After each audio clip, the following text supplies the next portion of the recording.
Sobat Psikologi, kembali lagi bersama saya Cindy Nurayani, mahasiswa UIN Sunan Gunung Jati, Bandung.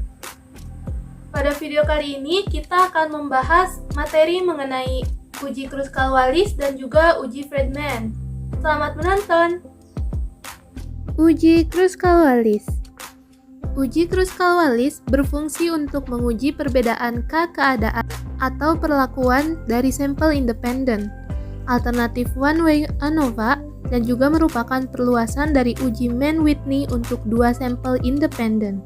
Spesifikasinya, data berskala ukur nominal ataupun ordinal. Banyak sampel masing-masing populasi kemungkinan tidak sama. Pengujian dilakukan dengan memberi peringkat pada data gabungan. Perhatikan statistik ujinya. H0 ditolak jika H hitung lebih dari H label atau p-value kurang dari alpha. Contoh kasus. Silahkan pause untuk membaca soalnya.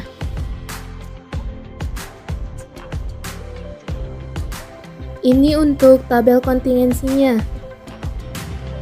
Kita buat hipotesis statistiknya terlebih dahulu. H0 tidak terdapat perbedaan median kadar kortisol di antara ketiga populasi yang diwakili. H1 terdapat perbedaan median kadar kortisol di antara ketiga populasi yang diwakili. Untuk alfanya 5%.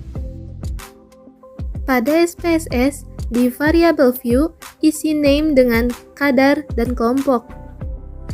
Pada values kelompok, nomor 1 untuk kelompok 1, 2 untuk kelompok 2, dan 3 untuk kelompok 3.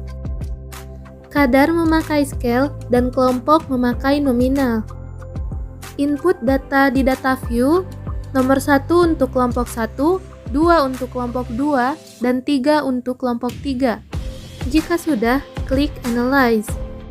Pada non-parametric test, pilih K Independent Samples. Masukkan kadar kortisol ke tes varian list dan kelompok ke grouping variable. Klik Define Range. Untuk minimum 1 dan maksimumnya 3, lalu klik Continue. Checklist Kruskal-Wallis, lalu klik OK. Ini merupakan output hasil dari uji tersebut. Berdasarkan hasil SPSS tersebut, X kuadrat hitung yaitu 9,232 lebih dari X kuadrat tabel dan p-value 0,010 kurang dari alpha, maka H0 ditolak. Kesimpulannya, berdasarkan hasil uji Kruskal-Wallis dapat dibuktikan secara empiris bahwa rata-rata skor PRS sebelum terapi untuk kelompok yang telah pulih berbeda dengan kelompok yang belum pulih. Uji Friedman. Uji Friedman berfungsi untuk menguji perbedaan beberapa keadaan atau perlakuan sampel berpasangan. Uji ini merupakan alternatif untuk ANOVA, yaitu untuk rancangan acak kelompok.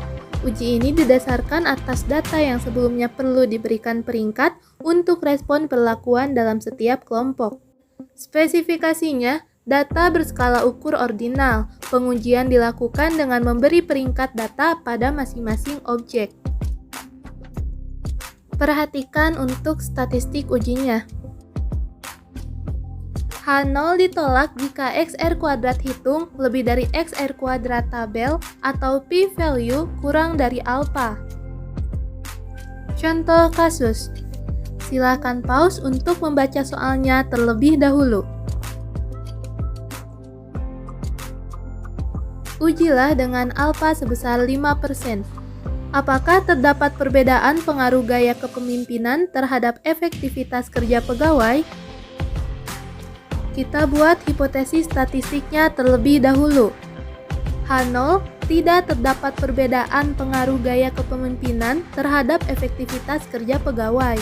H1 terdapat perbedaan pengaruh gaya kepemimpinan terhadap efektivitas kerja pegawai. Alpha sebesar 5%.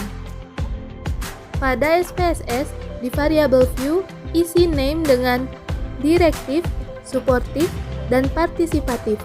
Semuanya menggunakan scale. Masukkan data di data view. Klik Analyze. Pada non-parametric test, pilih K-related samples. Masukkan semuanya ke test variables. Checklist fragment, lalu klik OK. Ini dia output hasilnya. Berdasarkan hasil SPSS tersebut, XR² hitung 11,167 lebih dari XR² tabel, dan p-value 0,004 kurang dari alfa, maka H0 ditolak. Kesimpulannya, berdasarkan hasil uji Friedman, dapat dibuktikan secara empiris bahwa terdapat perbedaan pengaruh gaya kepemimpinan terhadap efektivitas kerja pegawai. Sekian untuk video kali ini, sampai jumpa di video selanjutnya. Terima kasih.